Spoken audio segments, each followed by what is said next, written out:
నమస్తే, welcome to wild news. నేను మీ జాక్రిస్టియన్. ప్రస్తుతం మనతోటి సీనియర్ జర్నలిస్ట్ సిఎస్ రావు గారు ఉన్నారు. వెల్కమ్ చెప్పేద్దాం.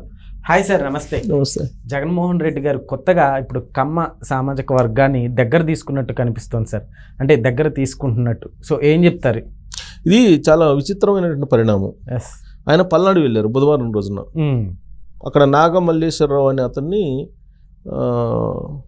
చనిపోయారు. యాక్చువల్గా అతను చనిపోయిన అతని విగ్రహావిష్కరణ కోసం వెళ్ళారు ఆయన. సరే, వెళ్ళినటువంటి సందర్భంగా ఆయన కమ్మ సమాజ వర్గం అట ఆయనే చెప్పాడు. ఎవరు? నాగమల్లేశ్వరరావు అనే అతను. ఓకే. సో నాగమల్లేశ్వరరావు అనే అతను కమ్మ సమాజ వర్గం. కమ్మ సామాజిక వర్గం వాళ్ళు వైఎస్ఆర్ కాంగ్రెస్ పార్టీలో ఉన్నారు కాబట్టి అతన్ని ఒత్తిడి చేసి చంపేసేసారు. తెలుగుదేశం వాళ్ళు ఒత్తిడికే ఈయన చనిపోయాడు అనేది ఆయన చెప్పినటువంటి మాట. సో కమ్మ సమాజ వర్గం వాళ్ళు వైఎస్ఆర్ కాంగ్రెస్ పార్టీలో ఉండకూడదా? వైఎస్ఆర్ కాంగ్రెస్ పార్టీలో కమ్మ వాళ్ళని తెలుగుదేశం పార్టీ వాళ్ళు ఇప్పుడు ఉన్నట్లు కూటమి ప్రభుత్వం టార్గెట్ చేస్తుంది. ఇది ఆయన మాట్లాడింది. సో కమ్మ సామాజిక వర్గం, వైఎస్ఆర్ కాంగ్రెస్ పార్టీ కమ్మ సామాజిక వర్గం, తెలుగుదేశం పార్టీ కమ్మ సామాజిక వర్గం ఇలా ఉంటాయా? ఉండవు. ఒక సామాజిక వర్గం ఉంటే అన్ని పార్టీల్లో అన్ని సామాజిక వర్గాలు ఉంటాయి. ఇప్పుడు రెడ్డి సామాజిక వర్గం ఉంది. రెడ్డి సామాజిక వర్గం ఒక్కటే ఓట్లు వేస్తే 2019లో జగన్మోహన్ రెడ్డి గారు ముఖ్యమంత్రి అయ్యారా? లేదు, కాదు కదా. సో సామాజిక వర్గాలని మళ్ళీ తీసుకొస్తున్నారు. ఈయన ఎందుకు తీసుకొస్తున్నారు? ఎందుకని సార్ ఇంత మార్పు? ఎందుకు అని అంటే నాకు నా అబ్జర్వేషన్ నేను గుర్తు చేస్తాను. ఎందుకనంటే జగన్మోహన్ రెడ్డి గారు 2019 ఎలక్షన్ అయిపోయిన తర్వాత ముఖ్యమంత్రి అయ్యారు. ముఖ్యమంత్రి అయిన తర్వాత 2024 ఎన్నికలకి వెళ్ళారు ఆయన. 2024 ఎన్నికలకి ఏ కాన్సెప్ట్ తోటి వెళ్ళారు? క్లాస్ వార్ కాన్సెప్ట్ తోటి వెళ్ళారు. క్లాస్ వార్, రాబోయే ఎన్నికలు క్లాస్ వార్ డిసైడ్ చేస్తాయి అని చెప్పారు ఆయన. ఏంటి క్లాస్ వార్ అని అంటే, పేదలకి అలాగే ధనికులకి మధ్య వార్ నడుస్తుంది. తాను పేదల ప్రతినిధిని, చంద్రబాబు నాయుడు గారు ధనవంతుల ప్రతినిధి అని చెప్పారు ఆయన. ఓకే. సో ఈ ఎలక్షన్ క్లాస్ వార్. ఇది ఎదుకి ధనవంతులకను పేదలకి మధ్య జరుగుతున్నటువంటి ఎలక్షన్ ఇది. కాబట్టి నేను పేదల ప్రతినిధిని కాబట్టి నేనే మళ్ళీ సీఎం అవుతాను, 30 ఏళ్ళు నేనే ఉంటానని చెప్పారు ఆయన. ఓకే. జగన్మోహన్ రెడ్డి గారు. మీడియా లేదు నాకు, నేను పేదవాడిని, నా దగ్గర డబ్బులు లేవు. ఈ మధ్య కూడా అన్నాడు కదా, పార్టీ నడపడానికి నా దగ్గర డబ్బులు లేవని. పార్టీ నడపడానికి నా దగ్గర డబ్బులు లేవని ఈ మధ్య ప్రెస్ మీట్లో కూడా అన్నారు ఆయన. సో ఆయన తన దగ్గర మీడియా లేదని చెప్తున్నారు, డబ్బులు లేవని చెబుతున్నారు, తను పేదలకి సంబంధించినటువంటి లీడర్ని అని చెబుతున్నారు. ఇవన్నీ చెప్పినా కానీ 2024 ఎన్నికల్లో ప్రజలు క్లాస్ వార్ ఆయన చెప్పిన దాన్ని పరిగణలోకి తీసుకున్నారా? లేదు కదా. అసలు క్లాస్ వార్ ఉందా ఆంధ్రప్రదేశ్లో? క్లాస్ వార్ ఉందా? క్లాస్ వారు అసలు ఎక్కడుంది? క్లాస్ వారు అక్కడ అందరూ కలిసి పని చేసుకుంటున్నారు. ఒక రైతు ఉంటే లేదా ఒక ఇండస్ట్రిస్ట్ ఉంటే ఆ ఇండస్ట్రిస్టులు పెట్టినటువంటి ఇండస్ట్రీలో అందరూ పనిచేస్తారుగా.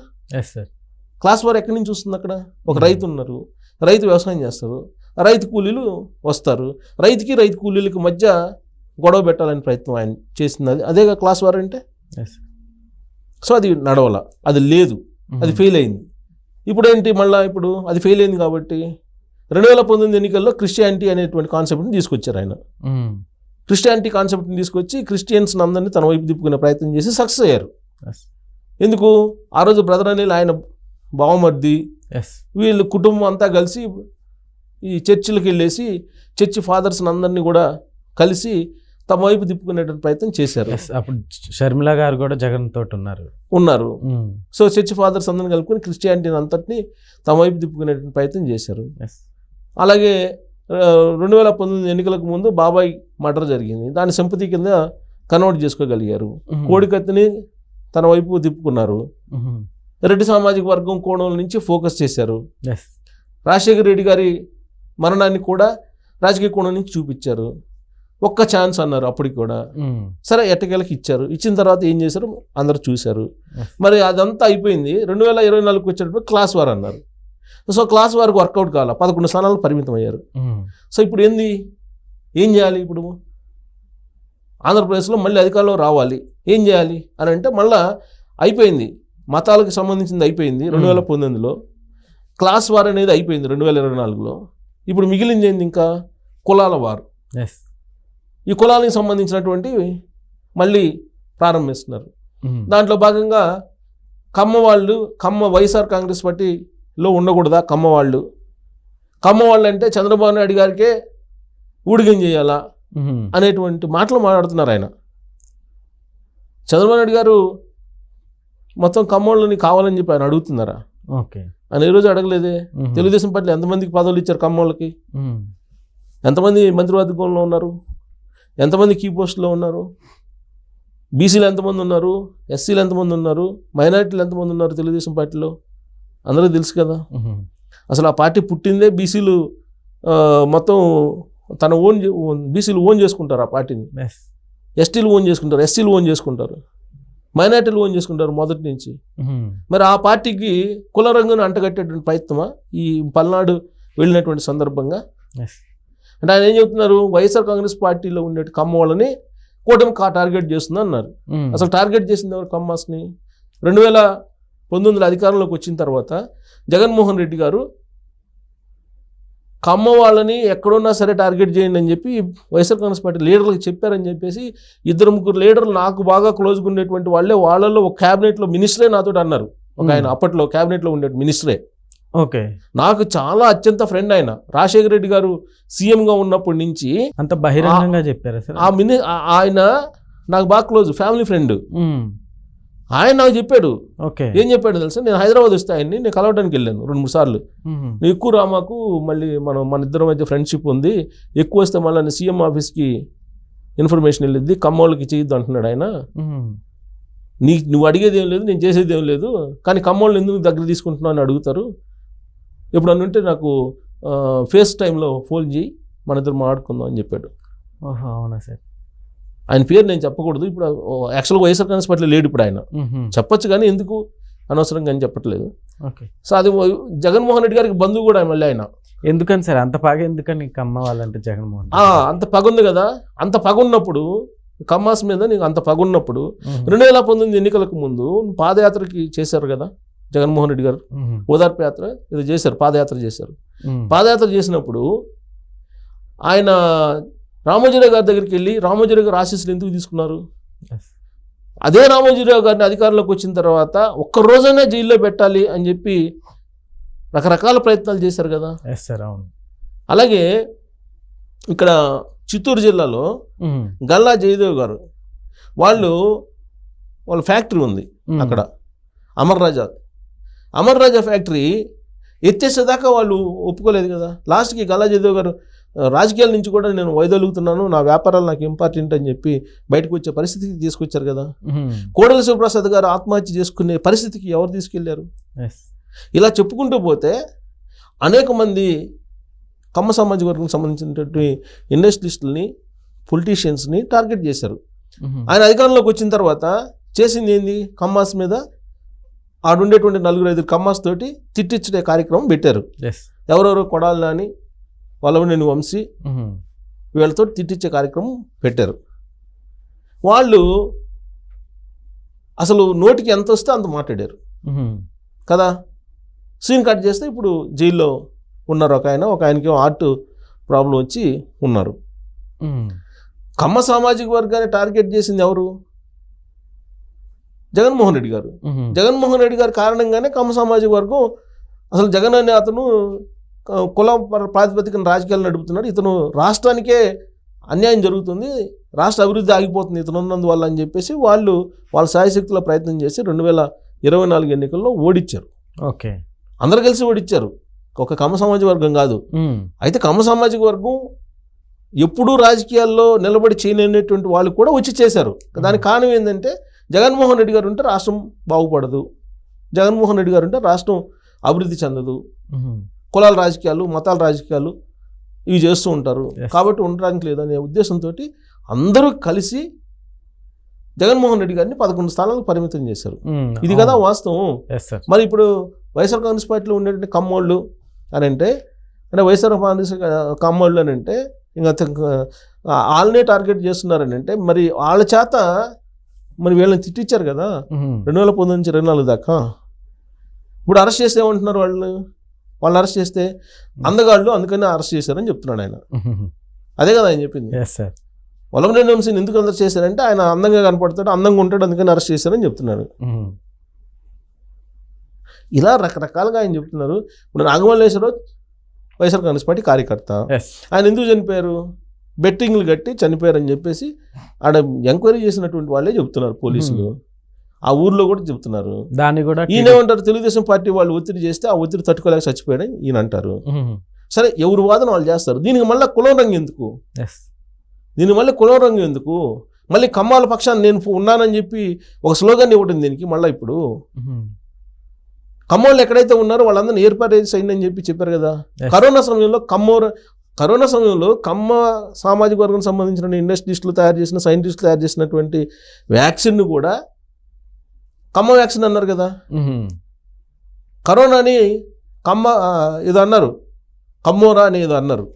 అమరావతికి క్యాస్ట్ని బులిమారు కదా. సో ఈ విధంగా కమ్మ సామాజిక వర్గాన్ని వీలున్నంత వరకు డ్యామేజ్ చేయాలని, లేకపోతే దాన్ని మొత్తం లేకుండా చేయాలని ఏదో రకరకాల ప్రయత్నాలు చేశారు ఆయన.